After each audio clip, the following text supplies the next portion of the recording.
Today we're looking again at arguments for life after death. And the soul of education is repetition. So that's why I keep repeating the arguments that I've said before to remind you, so that they really become engraved in our mind and they just become natural and we can talk about them quite naturally. So to recap, we've looked at the arguments from authority, which are quite simple. There's the consensus of all those who have gone before us, all believing in life after death. All the different religions, all the different ages, have all believed in life after death. Think about the Egyptians with their pyramids and their belief in the afterlife, just one example. And then added to that, we think about all the wise men of the past, the great minds of the past who have believed in life after death. We think about St. Augustine, we think about Plato, Aristotle, St. Thomas Aquinas, all these great minds, some of the greatest minds that have ever lived, all believing in life after death. Finally, the greatest sage of all, Jesus. All his teaching is dependent on believing in life after death. Why would we love our enemies if there is no justice in the life to come? So those are the arguments from authority. The authority of those who have gone before us, the consensus of those who have gone before us, the democracy of the dead, as G.K. Chesterton called it. Separate from those are the arguments from reason. And we've looked at several of these now. Reason in the sense that we're using our reason to look at the world around us, to bring and to see how the world around us is working, to point us to knowledge that there is life after death. And the first one we looked at was the fact that matter as a thing is incapable of being destroyed. It can only be transformed into other things, such as water being vaporized in the sky, becoming clouds, and then descending as rain into the sea. And then it vaporizes again from the sea up into clouds. Water is not being destroyed there. It is being transformed for use in the world. So matter itself is indestructible. And that's a big reason for saying to the materialist, there's something wrong with your argument, saying that all we are is matter, because matter itself is indestructible. And it's even more likely that spirit, which is greater than matter, is indestructible too. Then we looked at evolution as a theory. It's still a theory, remember, but it's got a lot to be said for it, and the church agrees with that. But notice how evolution begins with the creation of simple things, moving gradually, billions of years to more complex forms of life, culminating in the most complex form of life, which is human consciousness, which can encompass in its mind the whole of creation, the most complex part of creation. If evolution had gone to all that trouble to bring about human consciousness, and it was snuffed out in death, what would have been the point? Evolution itself is pointing to this gradual increasing of complexity of life, to the culmination of that complexity in life after death. And then we looked at the dead cow argument, where we were looking at, with the primitive man, remember, the dead cow and the live cow, what was the difference between them? And the one thing that the dead cow lacked in contrast to the living cow was this soul, the thing that was giving the living cow life, the dead cow lacked. And therefore we concluded with the primitive man that the soul is more than the body. It's something by which the cow lives. And the dead cow has lost it, and therefore it's dead. And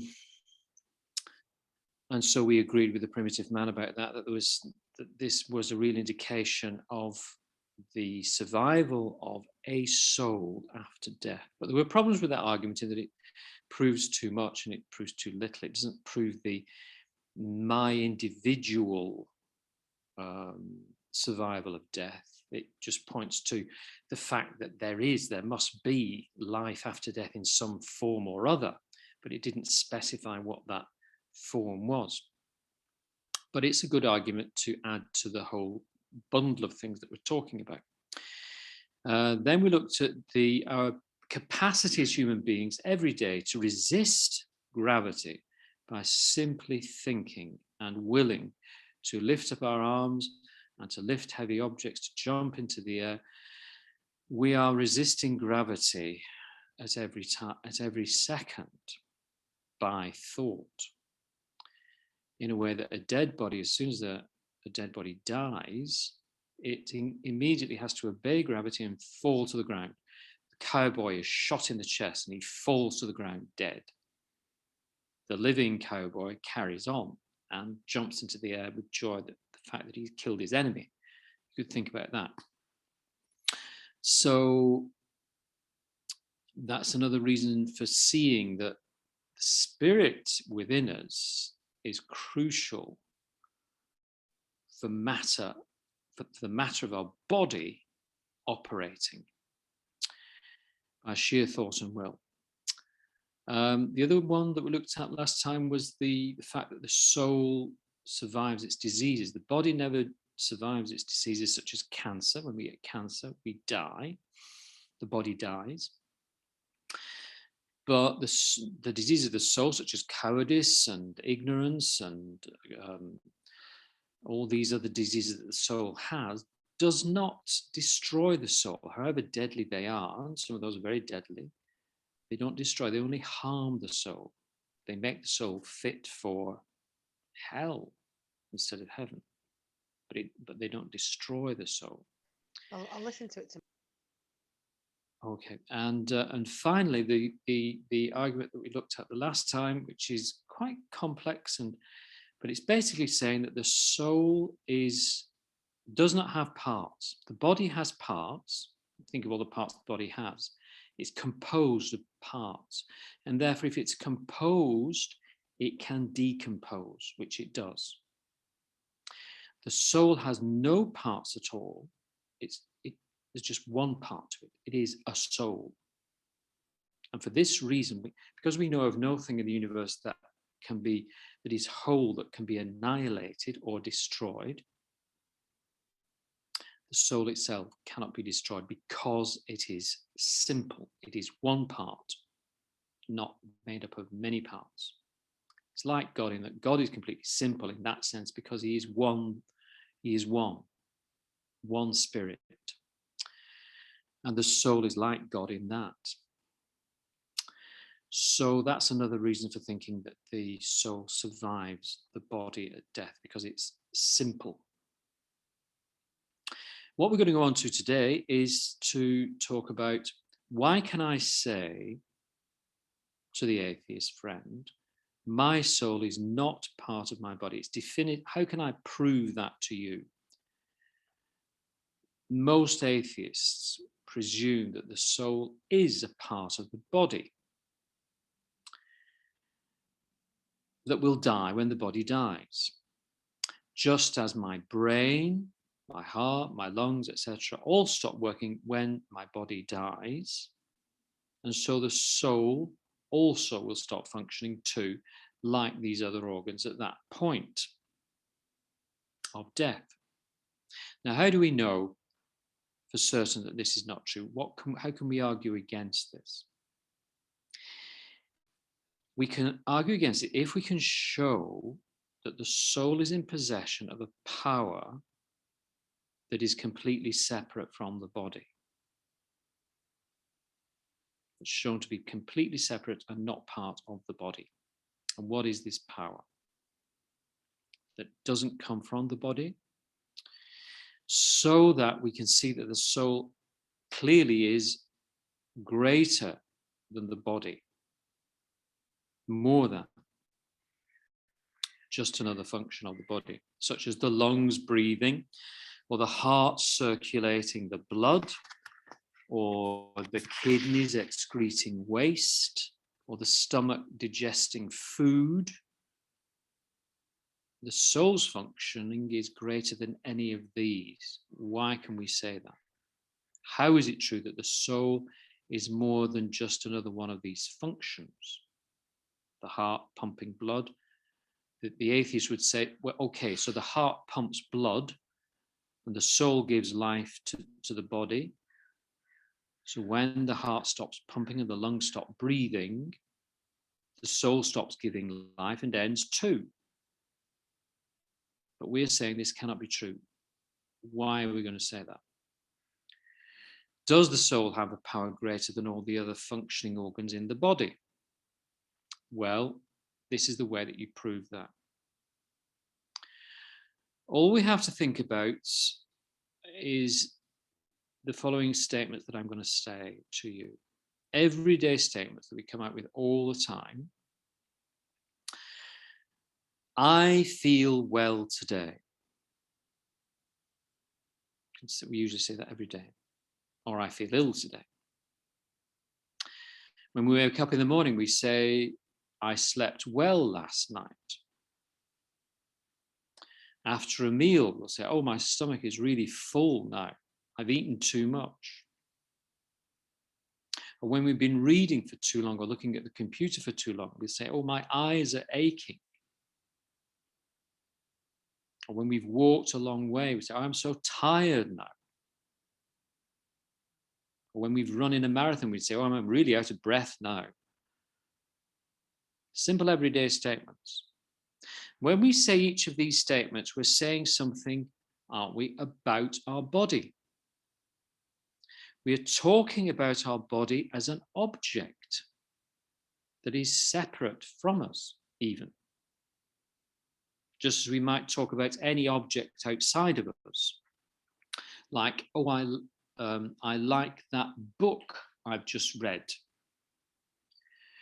Or reading in front of a lamp, we say, oh, this lamp has given me a good light to read by.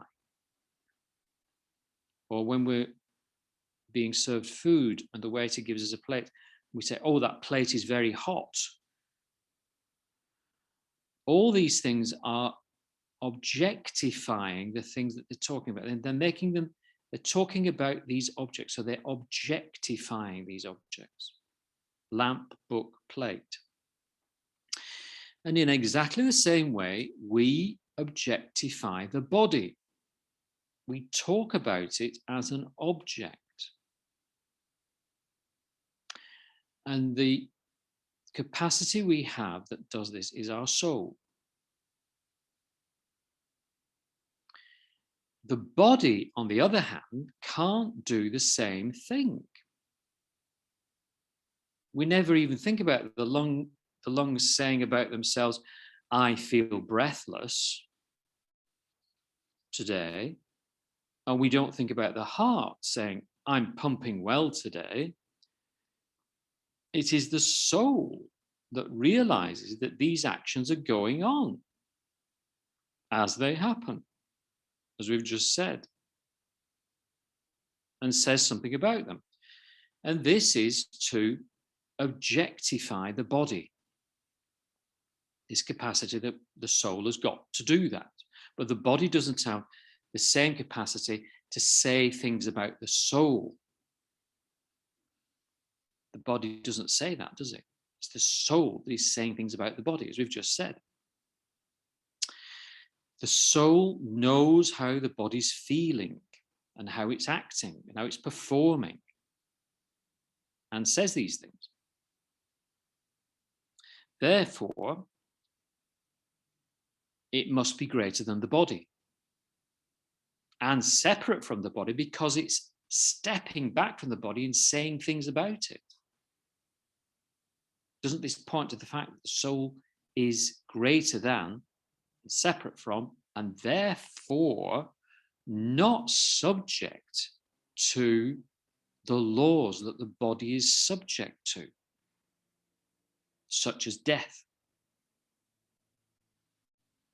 If the soul is able now to stand back from the body and talk about it in that as an object, it's pointing to the fact that it's more than the body, and therefore it indicates that it's going to survive. It indicates that it's going to survive the death of the body. That's the point.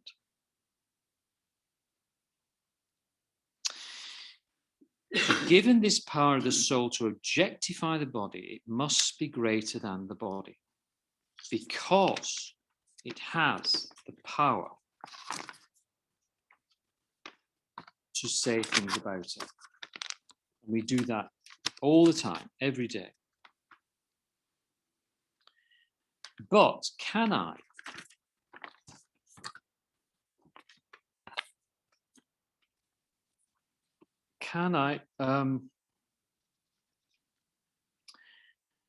so my body is known by my soul,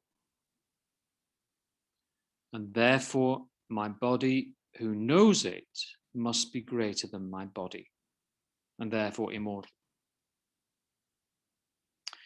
Now, the question that comes to us now is, do I know my soul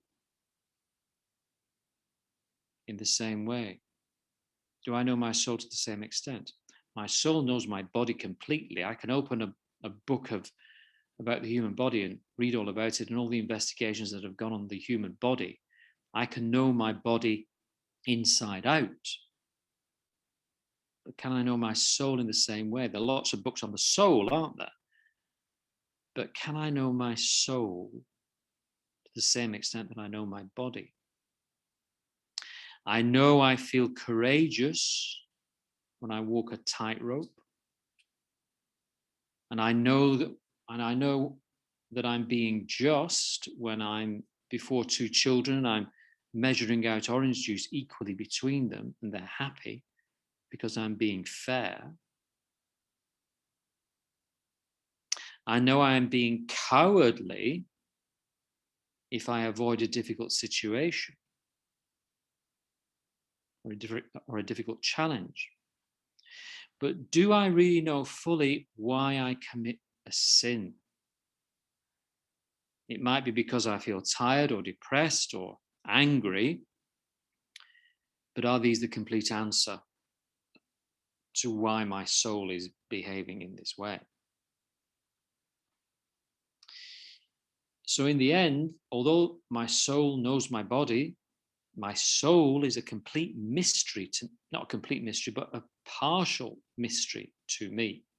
I can't step back from my soul and talk with authority about my soul the way I can talk with authority about my body and how it feels, how it's acting, how it's functioning. We can't do that, can we? So again, this makes the soul very mysterious.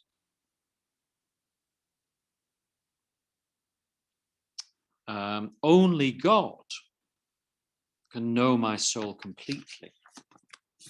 That's why I'm always telling people when they're saying, well, I said some bad things about somebody, or I criticize somebody, I said, well, we're not in any position to say anything about anybody else because we don't even know ourselves, our souls.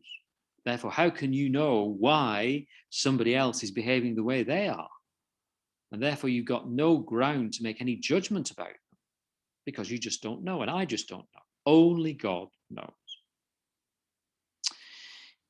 God is the one being who is able to objectify everything. He's able to look at my body and my soul, and he can say he knows them thoroughly, knows everything about them, because he has created them. And all this is beautifully expressed in that beautiful Psalm 138, 139, 138 in Catholic versions of the Bible, 139 if you've got a Protestant version, which begins, O Lord, you search me and you know me. You know my resting and my rising. You discern my purpose from afar. Just read that psalm tonight when you're thinking about this argument about the soul's ability to objectify the body. Well, only God has got the ability to objectify both my body and my soul and judge my soul about why I behave the way that I do. But I can't do that. I can't transcend, it's rather a long word, but I can't step back and look at my soul from a high point like God does.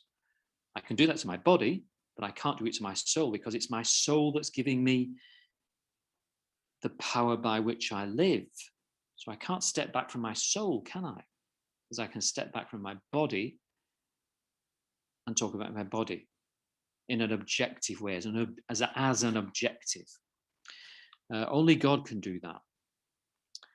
And it's appropriate then that when Moses asks God, what is your name? He said, I am who I am, or I am who is. God is the total subject because he's able to look at the whole of his creation as an object in a way that nobody else can. So, talking about this, we come to the conclusion, we must come to the conclusion that my soul is very different from my body, is greater than my body because it's got the ability to objectify my body, and therefore is separate from it, and this indicates that the soul survives the body. It cannot be subject to the laws of the body, including the law of death, because the soul steps back from the body and objectifies it, talks about it as an object separate from itself. And therefore, we say, my body is in pain. But it's strange that we say, at the end of the day, I'm dying. The question is, should we be saying, I am dying, when we are dying? Seems natural, doesn't it? But surely we should be saying, my body is dying. And that's to echo something that St. Therese of Lisieux said when she was getting near to the end. She said, I'm not dying, I'm entering into life. And there she was really accurately talking about the way her soul, her body would remain here, would be buried in a tomb, but she, her being, her soul, would enter into life. So I hope that gives you a good insight into the soul. We'll develop further these arguments into even stronger arguments as we go on. There's about another 7 to come yet, so we've not finished yet. So see you on Friday. God bless you for now. Thank you, Father John. Thank you, Father John.